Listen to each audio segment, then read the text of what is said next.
Hello and welcome. We're coming to you live from Amman in the run-up to the World Economic Forum on the Middle East to be held in Jordan later this week. The collapse of Iraq has created a massive refugee crisis, dwarfing anything the Middle East has seen since the establishment of Israel in 1948. The United Nations estimates there are 1.2 million Iraqi refugees in Syria, 750,000 in Jordan, and more than 200,000 spread across Egypt, Iran, Lebanon and Turkey. Now, initially, countries like Jordan welcomed the refugees because the first to arrive were generally well-to-do and brought much-needed capital. But as the numbers grew, the hospitality wore out. Today, Jordan and Egypt make it very difficult for Iraqis to enter. And the United States and Great Britain, who are the main forces behind the war, have been urged by organizations such as Human Rights Watch to take on more of the responsibility for addressing the issue. Well, today we'll discuss the impact of Iraqi refugees on Jordan from the security, economic and social points of view. Please call us with your questions and comments at the numbers at the bottom of your screen. Joining me to discuss this topic are two people who've been following the issue very closely. Dana Graber is the Iraqi displacement specialist in the International Organization for Migration here in Amman. Although the IOM deals mostly with the displaced, she's had much experience with the Iraqi refugees in Jordan as well. And Mohammed Arsalan is the member of the Jordanian Parliament and head of the Finance and Economic Committee in the Assembly. Good to have you both here. Thank you. Dana, if I could start with you and ask you, from the watching you've been doing, how much you've been observing the situation, how serious an issue has the Iraqi refugee become for Jordanians?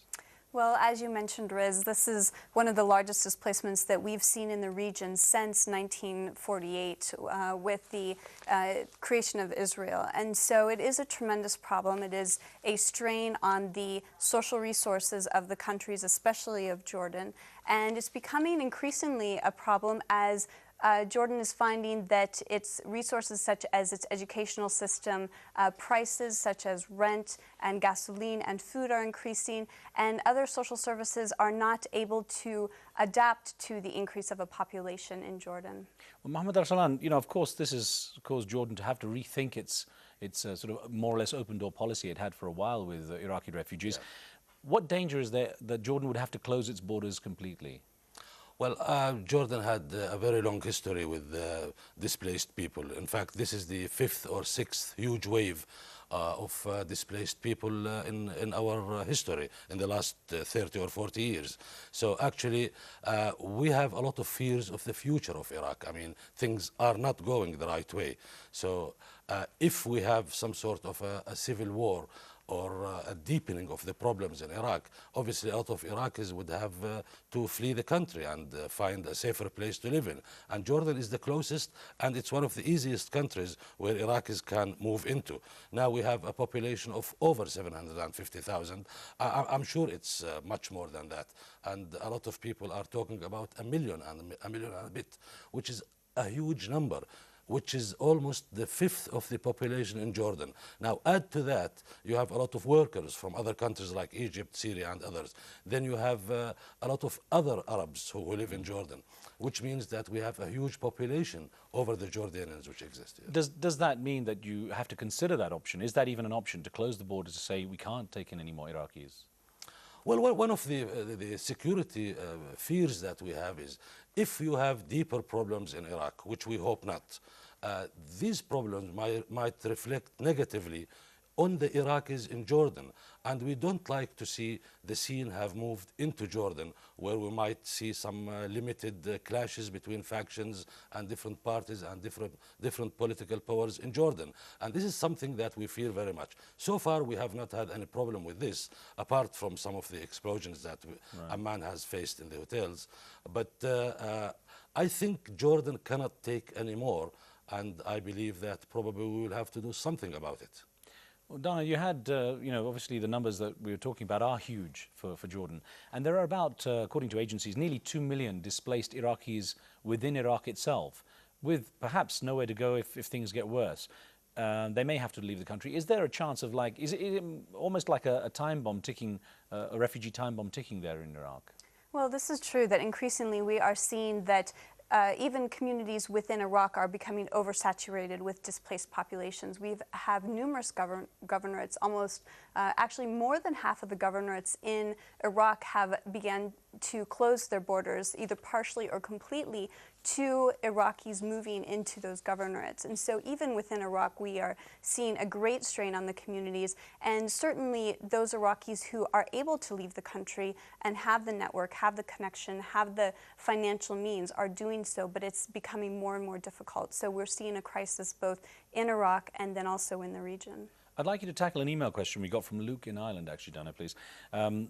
Control of oil in Iraq and the region is what this war is about. Human rights, peace and refugees are not really a factor here. It comes as no surprise to me that this and many other disastrous effects of the war are ignored by the US and British government. So Luke in Ireland has made this comment here. I wonder how you regard the way the US and Britain, who have been largely a leading force in what's happened in Iraq, are taking their responsibility for refugees.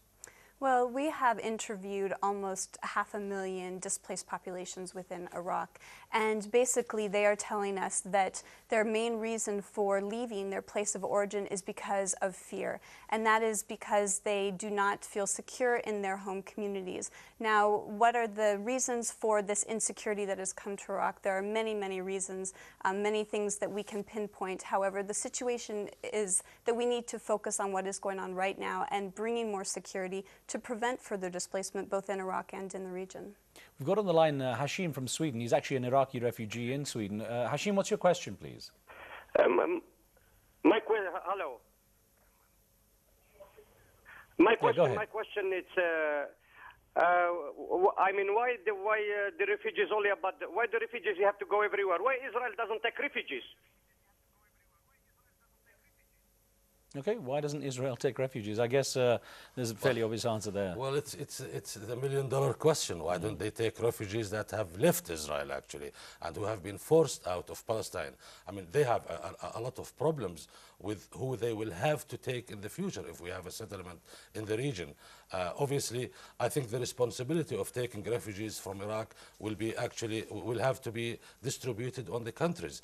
And also, we have some countries who are responsible for some of the policies which led to this disaster.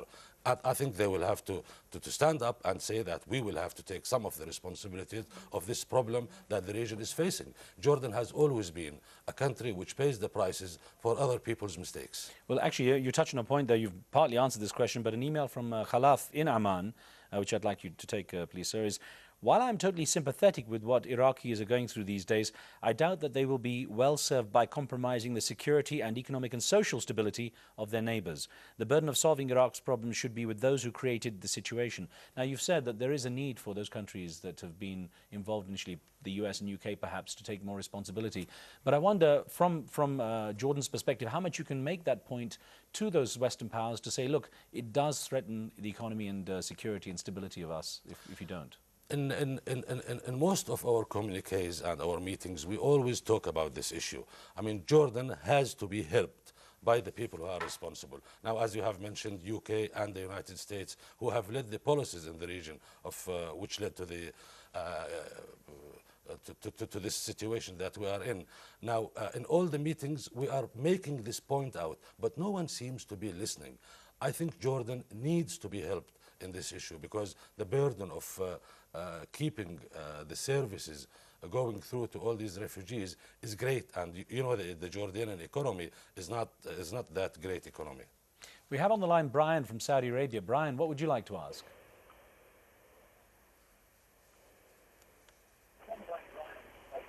Go ahead, Brian. Hello, Riz. I thank Jordan for all the help they're giving to the refugees, right?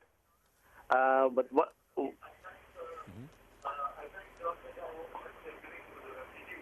And I feel that it's better that the Allied forces move out of Iraq as soon as possible.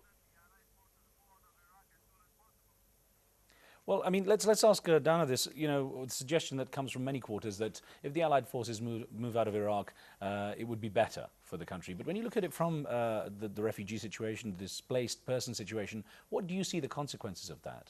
Well, it's difficult to tell. Certainly, as I mentioned earlier, that the largest cause of displacement in Iraq is the security situation. if the coalition forces leave Iraq and the situation deteriorates, then certainly we will see more displacement. So it's very difficult to tell.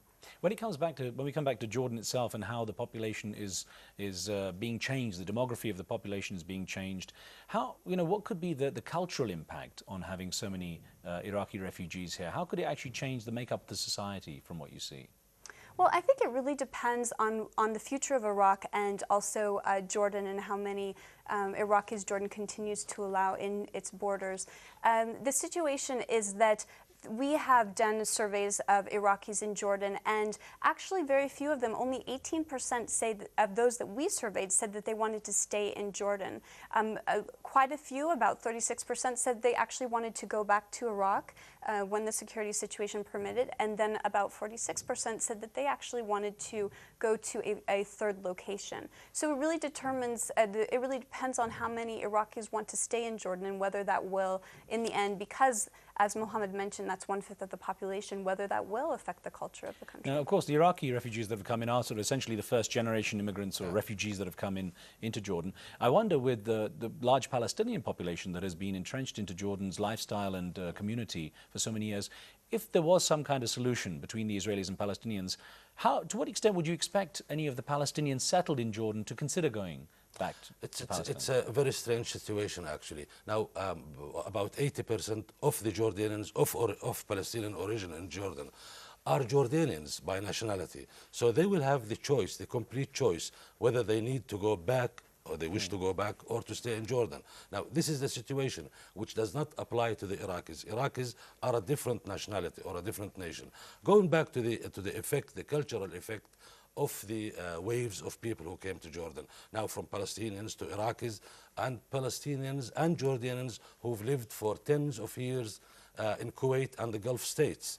Now, this have had a lot of effect and influence on the cultural identity of Jordan. And we are seeing this. There are changes of our cultural identity. And it's very much of an influence of all these different cultures which came into Jordan. And you can see this in Jordan. There are so many examples of this.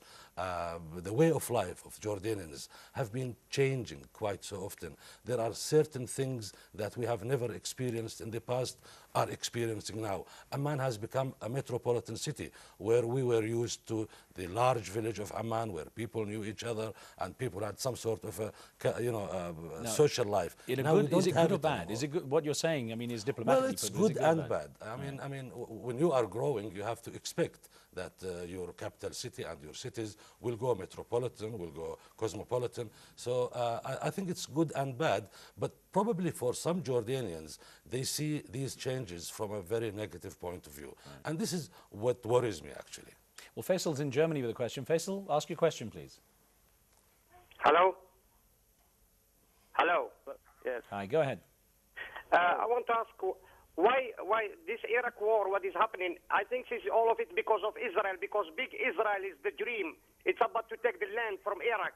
And that's what it's supposed to be. All the people on the Arab world, they stand up against the government and their government and they fight. Because Israel is the dream of Israel. That is the reason behind it. Okay, so Faisal blaming Israel for much of what is happening. Of course, we have a lot of people who get very emotional about the way things go. We have a Jihad online from Tennessee as well. Perhaps a question or comment there. Go ahead, Jihad, go ahead. Palestinian, and I live in Tennessee, but I was wondering why America doesn't take more of the refugees, because we have a lot of land and a lot of resources here. Actually, this is a question I put to you. Dana, we put this question a little earlier. Why doesn't America take more? Has anyone actually formally questioned America about this? Well, I think we see in the media and in the general population questions in terms of the U.S. position on refugees. And for 2007, there was the number of 7,000 refugees that the United States was going to target in terms of bringing in, this is Iraqis. And since then, they have even set up to 25,000, which is quite a high number. The problem is that there, of course, are the security clearances. There's the limitations of the UN High Commission for Refugees in processing this number of individuals. So it's a very difficult, long, and cumbersome process. But I do think the United States is trying to take more responsibility for the refugees and the Iraqis in the region. Of course, it's a subject we'd like to debate a lot more, but we've run out of time. But I thank you, Dana Graber and Mohammed Al-Salam. Thank you very much for joining us. And hopefully it's something we'll follow and try and see the progress as time passes. Thank you. Thank you both of us for joining us.